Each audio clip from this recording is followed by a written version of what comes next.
Hello dear learners, I welcome you on MNP English classes. Today's session is going to be very important for you. Today we are going to learn a very specific use of find.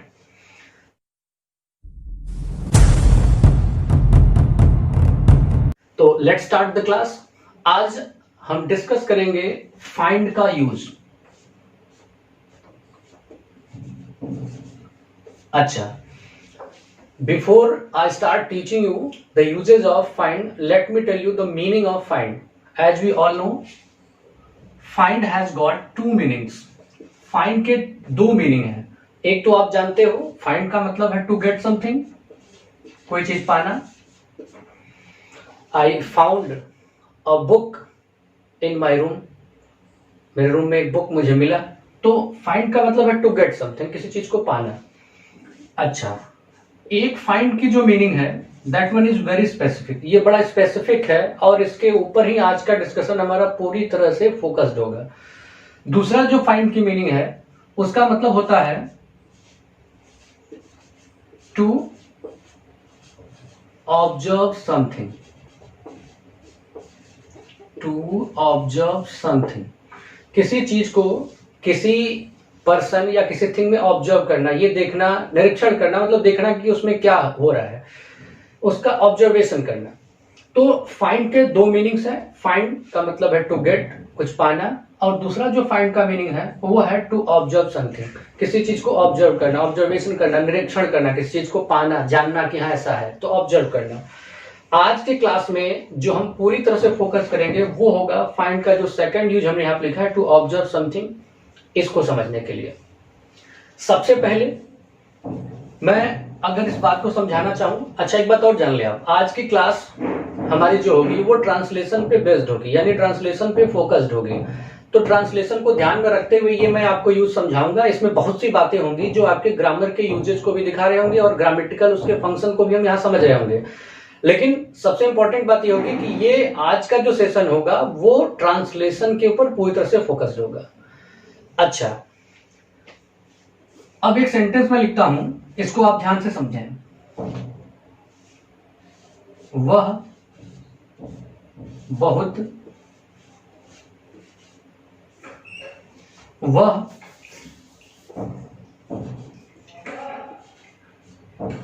समझदार था. और एक sentence है, मुझे वह समझदार लगा. ध्यान देंगे, यहां दो सेंटेंसेज हैं. एक है वह समझदार था और एक है मुझे वह समझदार लगा. तो पहले सेंटेंस की अगर मैं बात करूं तो आप जानते हो कि ही वॉज इंटेलिजेंट.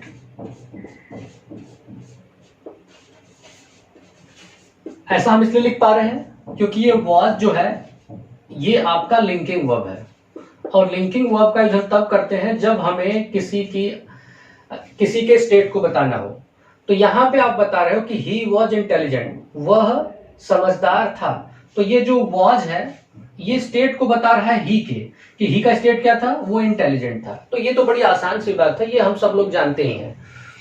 इंटरेस्टिंग होगा इस दूसरे सेंटेंस को समझना. पहले सेंटेंस में हम फैक्ट को बता रहे हैं, मतलब हम बता रहे हैं कि वो समझदार था.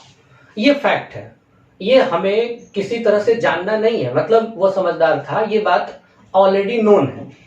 लेकिन दूसरे सेंटेंस में आप देखें तो मैंने कहा कि मुझे वह समझदार लगा.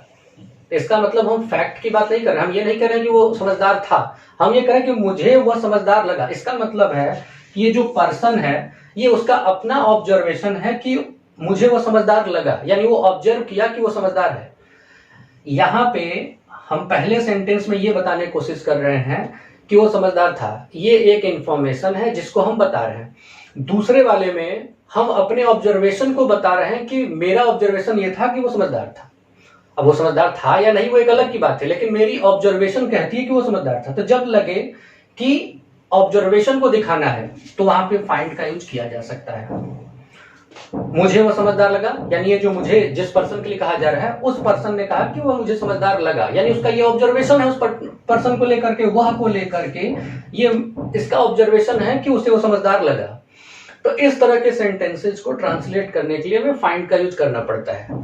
एक बात यहां और जान लेना है कि जब हम इस तरह के सेंटेंसेस में फाइंड का यूज करते हैं तो हमें ध्यान देना पड़ेगा कि यहां पे जो फाइंड होता है वो होता है कॉम्प्लेक्स ट्रांजिटिव वर्ब। आप सब लोग जानते होंगे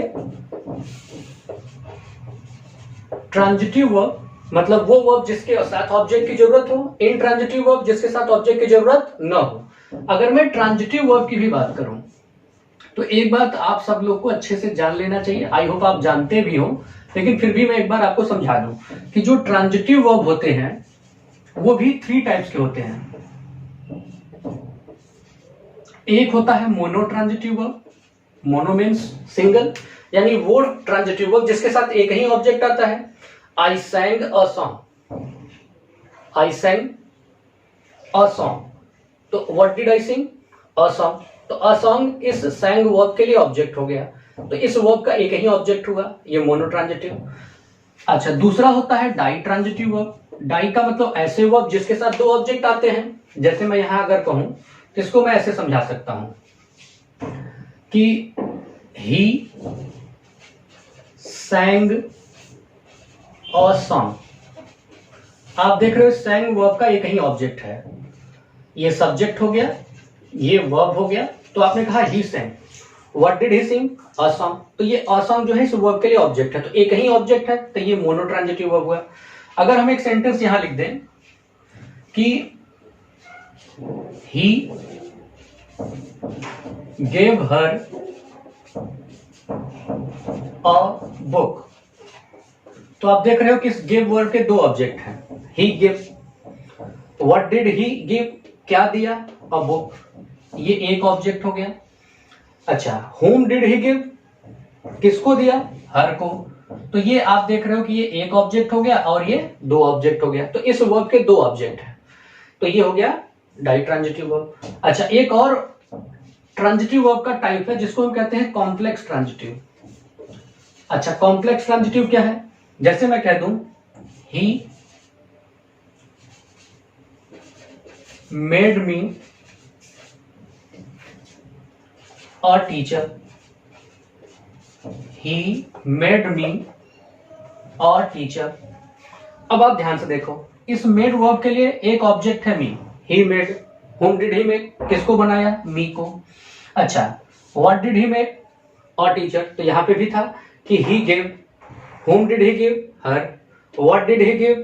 अ बुक, तो ये what का रिप्लाई था और ये एक दूसरा ऑब्जेक्ट था। लेकिन अगर आप ध्यान से देखो इन दोनों में, हर और अ बुक में, तो हर और अ बुक ये दोनों एक ही नहीं है। हर कोई पर्सन है, अ बुक कोई थिंग है, ये दोनों अलग अलग चीजें हैं। लेकिन अगर दूसरे सेंटेंस नीचे वाले में देखो आप, he made me a teacher, तो यहां आप देख रहे हो कि जो अ टीचर है ये मी को ही कहा गया, ही made, whom did he make? मी को। अच्छा, मी को ही क्या? अ टीचर, तो ये जो अ टीचर है ये इस मी का ही डिस्क्रिप्शन इस मी को ही बता रहा है। तो ये जो अ टीचर है दूसरा ऑब्जेक्ट नहीं है, बल्कि ये मी केवल एक ऑब्जेक्ट है और इसी ऑब्जेक्ट के साथ इसका कॉम्प्लीमेंट दिया है। मतलब ऑब्जेक्ट के साथ जो लिखा है वो ऑब्जेक्ट कॉम्प्लीमेंट होता है। अच्छा, सब्जेक्ट का कॉम्प्लीमेंट तो आप जानते ही हो, सब्जेक्ट का कॉम्प्लीमेंट जैसे यहाँ पे आपने कहा ही, ये लिंकिंग वर्ब के बाद जो लिखा जाता है वो सब्जेक्ट का कॉम्प्लीमेंट होता है। लेकिन अगर किसी ऑब्जेक्ट को आप लिख रहे हो और ऑब्जेक्ट को डिस्क्राइब करने वाला वर्ड उसके साथ लिख रहे हो तो वो ऑब्जेक्ट का कॉम्प्लीमेंट, क्योंकि मी को ही और टीचर के दोनों सेम पर्सन है। आप सब लोग जानते हो कॉम्प्लीमेंट का मतलब है सेम आइडेंटिटी, सेम पर्सन का होना। यहाँ पे आप ही को ही इंटेलिजेंट कह रहे हो, यहाँ पे आप मी को ही और टीचर कह रहे हो, तो मी और टीचर दोनों एक ही पर्सन है।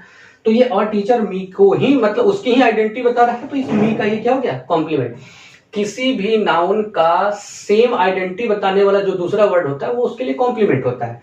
अच्छा, ऑब्जेक्ट के जो कॉम्प्लीमेंट होते हैं वो ऑब्जेक्ट के ठीक बाद लिख दिए जाते हैं, जो सब्जेक्ट के कॉम्प्लीमेंट होते हैं वो लिंकिंग वर्ब के बाद लिख देते हैं। ये बेसिक सी बात है जो सबको पता होना चाहिए। तो ये ऑब्जेक्ट है और इसका कॉम्प्लीमेंट। जब कभी किसी वर्ब के ऑब्जेक्ट के साथ उसका कॉम्प्लीमेंट भी लिखना पड़े तो उस तरह के ट्रांजिटिव वर्ब को हम कहते हैं कॉम्प्लेक्स ट्रांजिटिव वर्ब। ये जो ऑब्जेक्ट होते हैं उनके साथ उनका कॉम्प्लीमेंट नहीं लिखोगे आप तब तक उसकी मीनिंग पूरी तरह से फुलफिल नहीं हो पाएगी। अब यहाँ पे मी की मीनिंग ही मेड मी, उसने मुझे बनाया। क्या बनाया भैया? जब तक ये नहीं लिखोगे तब तक इसकी मीनिंग आपके फुलफिल नहीं होगी। तो यहाँ पे मीनिंग को फुलफिल करने के लिए इस ऑब्जेक्ट के साथ इसका कॉम्प्लीमेंट भी लिखा गया।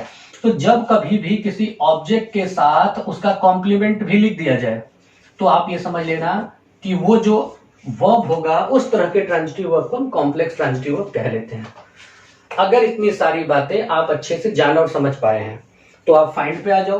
मैंने कहा कि फाइंड जो होता है ये भी कॉम्प्लेक्स ट्रांजिटिव होता है। कॉम्प्लेक्स का मतलब इसके ऑब्जेक्ट को जब लिखा जाएगा तो उसके साथ कॉम्प्लीमेंट भी लिखा जाएगा। अच्छा, इसकी मीनिंग भी ऐसी है जिससे हमें इस तरह के सेंटेंसेस जो होते हैं उनकी मीनिंग खुद ब खुद ये क्लियर कर देती है कि इसके ऑब्जेक्ट के साथ कॉम्प्लीमेंट चाहिए।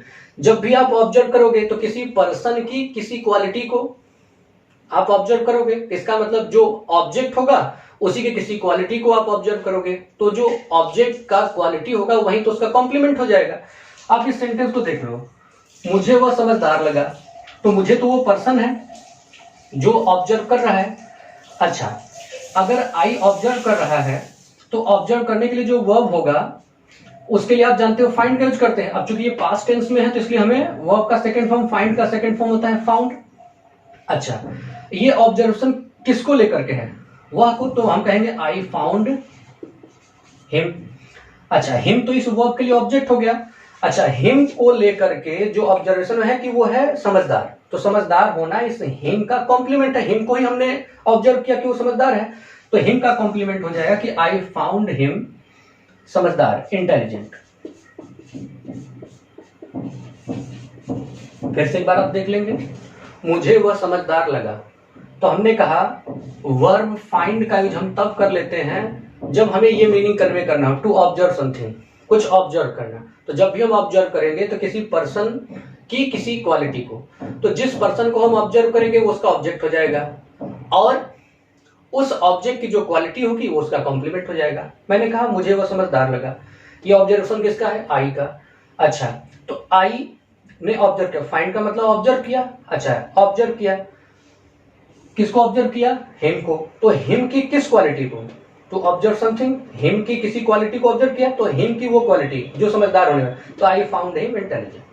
ये हो गया उसकी क्वालिटी, और ये जो इंटेलिजेंट है ये इस हिम ऑब्जेक्ट के लिए इसका कॉम्प्लीमेंट हो गया। इस तरह के ढेर सारे सेंटेंसेज हम बड़े आराम से ट्रांसलेट कर लेते हैं। जैसे मैं और कुछ सेंटेंस लिखता हूं जिससे आपको और अच्छे से क्लैरिटी आ जाए। मैं कह दूं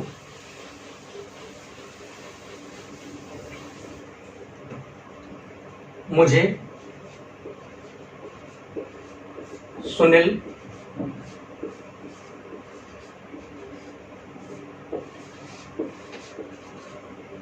सुनील मेहनती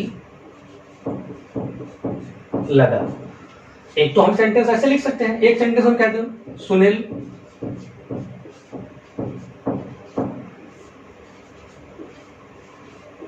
मेहनती था। अगर मैं कहूं सुनील मेहनती था इस नीचे के सेंटेंस को, तो यहां सिंपल सा मतलब एक फैक्ट बता रहे हैं, यहां किसी तरह का ऑब्जर्वेशन अपना हम नहीं बता रहे, हम ये बता रहे हैं कि जो पहले से हमें मालूम है, सब लोग जानता है। तो मैं कह दूंगा सुनील वॉज इसका स्टेट बता रहा है सुनील का, मेहनती, सुनील वॉज लेबोरियस। अच्छा, अगले सेंटेंस में आप देखो, अगले सेंटेंस में हम किसी फैक्ट को नहीं बता रहे कि सुनील क्या था, हम ये हमारा ये ऑब्जर्वेशन है कि सुनील को लेकर के क्या है। तो ऑब्जर्वेशन किसका है? आई का। अच्छा, आई ने जो ऑब्जर्व किया, ऑब्जर्व करने के लिए जो वर्ब हमने यूज किया वो फाउंड, आई फाउंड।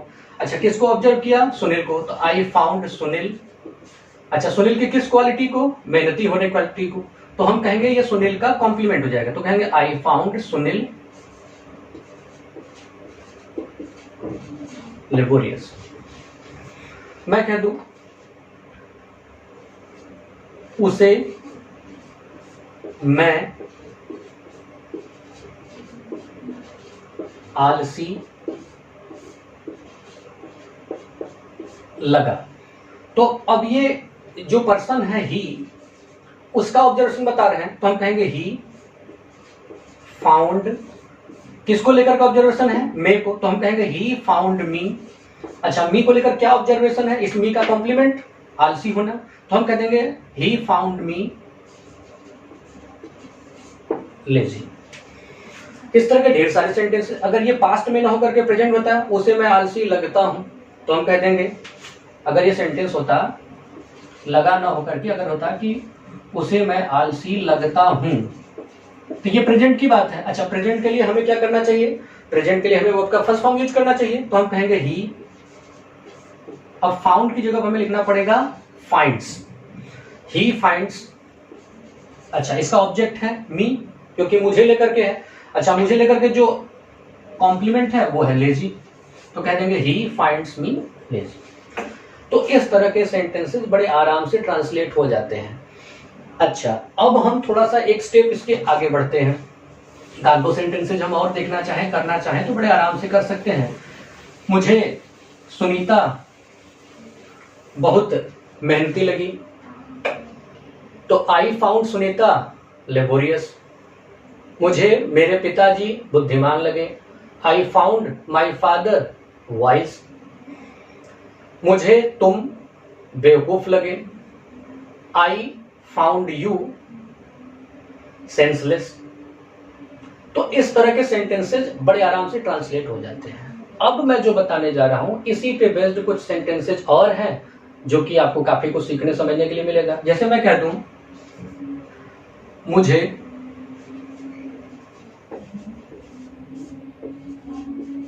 अंग्रेजी बोलना, मुझे अंग्रेजी बोलना कठिन लगता है। अभी पिछले जो सेंटेंसेस थे, जैसे मुझे रवि आलसी लगा, तो ये सेंटेंसेस जो है मुझे रवि आलसी लगा, बल्कि मैं लिख ही देता हूं, मुझे रवि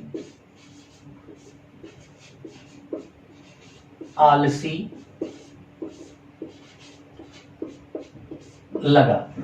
तो हम कहेंगे ये ऑब्जर्वेशन किसका है? आई का। अच्छा, आई फाउंड किस ऑब्जेक्ट को लेकर के है? रवि को लेकर के। तो आई फाउंड रवि, इसका कॉम्प्लीमेंट क्या है? किस चीज को लेकर के रवि का क्या ऑब्जर्वेशन किया? लेजी होने का। तो आई फाउंड रवि लेजी। तो यहां पे जो पर्सन है वो किसी दूसरे पर्सन की किसी क्वालिटी को ऑब्जर्व कर रहा है। अच्छा, यहां रवि को लेकर किया गया, यानी किसी पर्सन की किसी क्वालिटी को ऑब्जर्व किया गया। फाइंड का मतलब ऑब्जर्व करना, तो यहां पे आई ने रवि की इस क्वालिटी को ऑब्जर्व किया।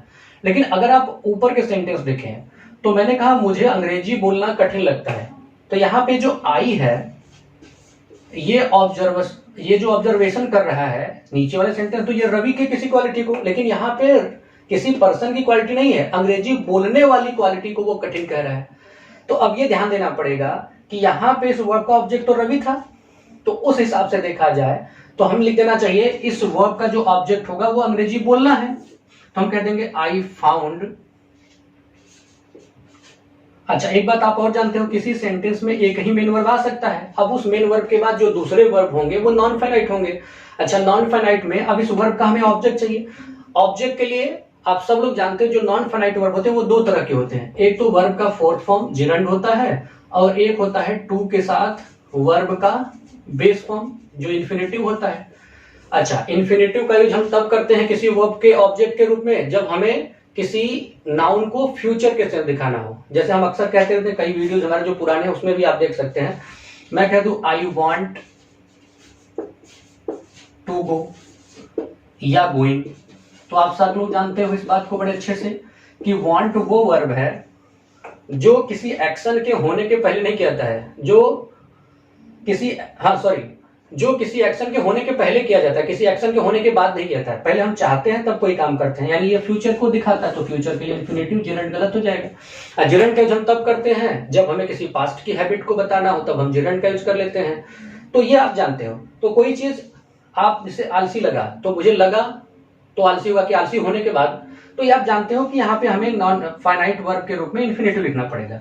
तो हम कहते हैं I found to speak English. यहाँ जो स्पीकिंग इंग्लिश है इसी को लेकर के उसका ऑब्जर्वेशन है, तो I found to speak English. और ये जो टू स्पीक इंग्लिश है इसी का कॉम्प्लीमेंट क्या है? अंग्रेजी बोलना क्या है? कठिन है, तो उसका वो कॉम्प्लीमेंट हो जाएगा डिफिकल्ट। इसको हम ऐसे लिख लें, I found to speak English difficult. और इससे भी बढ़िया स्ट्रक्चर जो हम यूज कर सकते हैं वो क्या होगा, मैं आपको नीचे लिख के समझा देता हूं। इसी सेम सेंटेंस को हम ऐसे भी लिख सकते हैं और ये काफी ज्यादा आसान होता है और बहुत ही ज्यादा इफेक्टिव है। बोलते समय अगर इसका हम यूज करें तो ये हमें काफी इंपैक्टफुल और इफेक्टिव बना देता है। इसको हम चाहे तो ऐसे भी लिख सकते हैं, I found it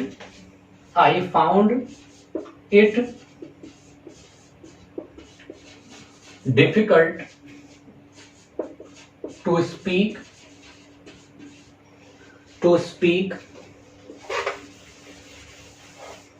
English.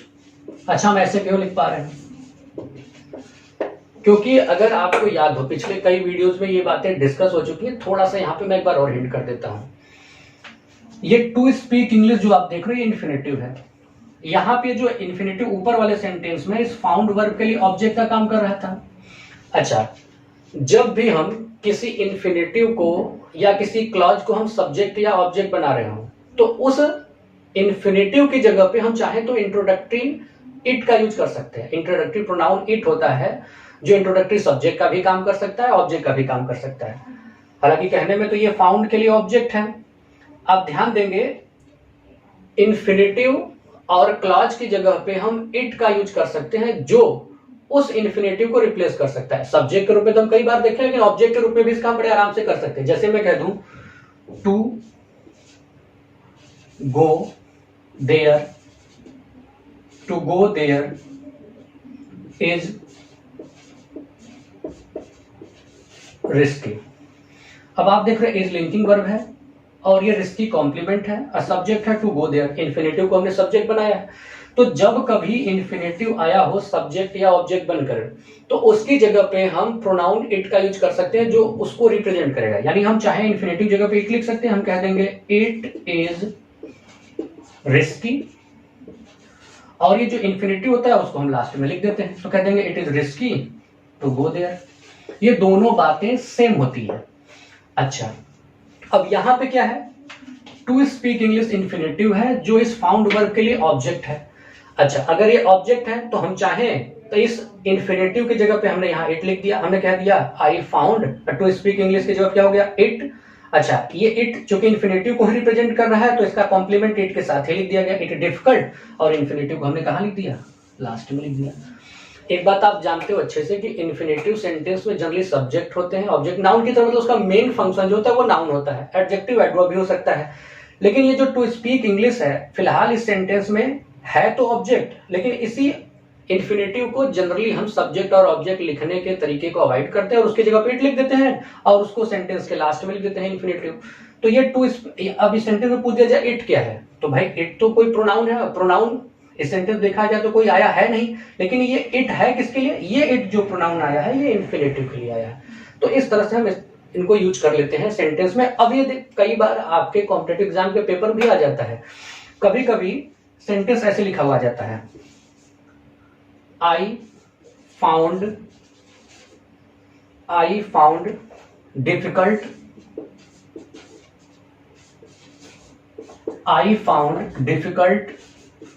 To speak English. ये एक सेंटेंस है और इसमें आपसे पूछ दिया जाएगा कि यहाँ पे एरर कहाँ है, आप बताओ।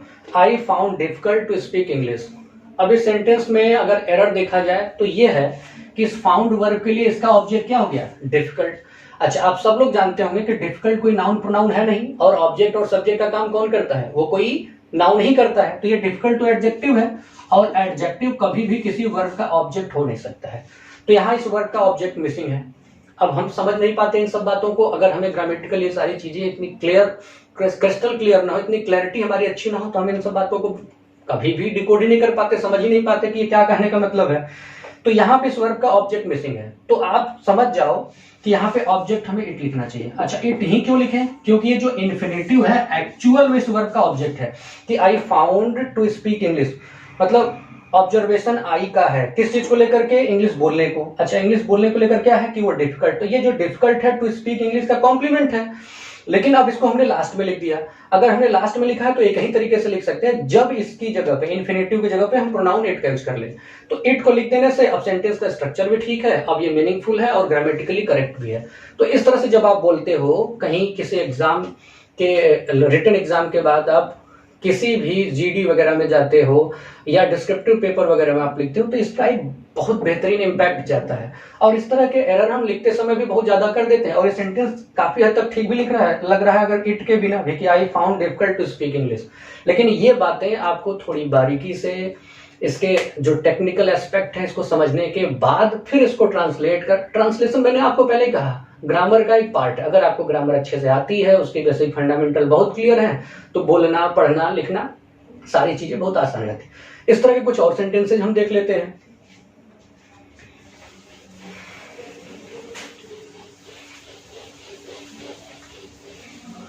मैं कह दूं रवि को नाचना आसान लगता है।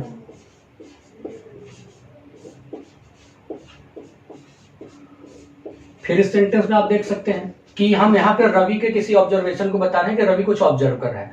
तो ऑब्जर्वेशन किसी पर्सन को लेकर नहीं है बल्कि किसी एक्शन को लेकर कि नाचने वाले जो एक्टिविटी जो एक्शन है वो आसान लगता है। तो हम कह देंगे रवि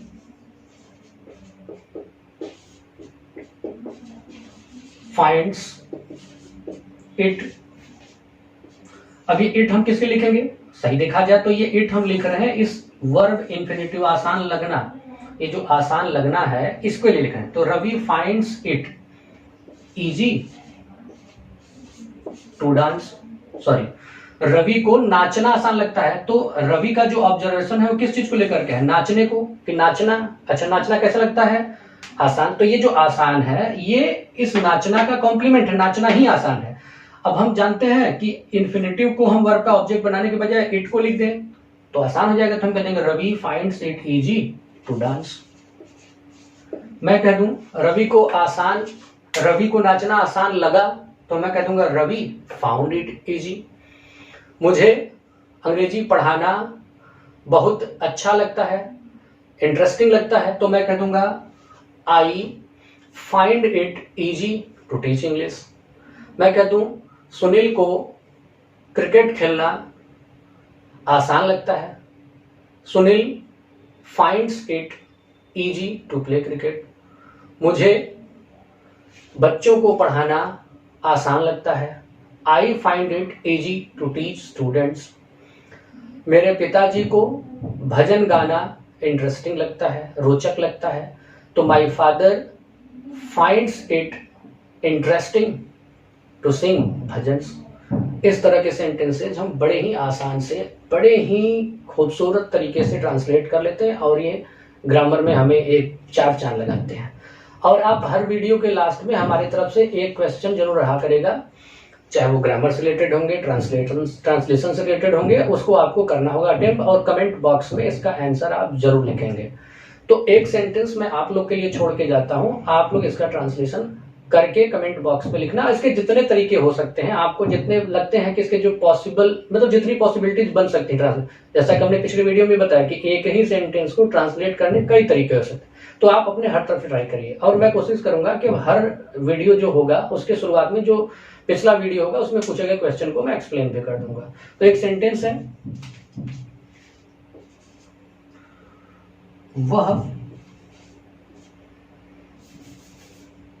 वह नाचने में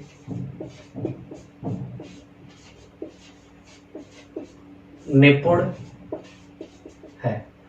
हमारी कोशिश ये है कि आपके लैंग्वेज को और बेहतर बना देना, लैंग्वेज जो कि आपके पर्सनालिटी का इम्पोर्टेंट पार्ट होता है उसको इनहैंस कर देना। तो फिर से एक बार इसी बात के साथ मैं अपने आज के इस क्लास को, आज के इस लेक्चर को रोकता हूँ। बड़ा अच्छा लगा आज के सेशन को पढ़ा के करके। आप इस तरह के सेंटेंसेस को घर पे अपने से जरूर ट्राई करिएगा, इस तरह के और सेंटेंस लिख करके आप ट्राई करिएगा। लॉजिक प्लस ग्रामर के स्ट्रक्चर को ध्यान में रख करके किए गए ट्रांसलेशन आपको लैंग्वेज सीखने में हेल्प करेंगे, आपकी पर्सनालिटी को एनहांस कर देंगे। तो बच्चों आज के लिए इतना ही। Thank you very much. फिर मिलते हैं कुछ नई चीज़ों के साथ, कुछ अच्छी चीज़ों के साथ। Thank you very much.